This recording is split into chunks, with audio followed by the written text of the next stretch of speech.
સવાલ છે શું 18 દિવસનું યુદ્ધ સભામાં ગરુદ્રાણને બોલાવો એનો રસ્તો ઈ જાણતા હશે અરે એ મામા તમારો પાકો છો. તો ગુરુ ધોરણ ને બોલાવો અરે ભાણા અત્યારે જ બોલાવું.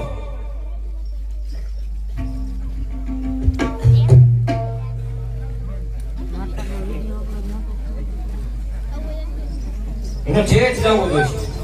તો બોલાવો સભા જ ના જઈને ફેરવી છે. હાલો ચાલો આ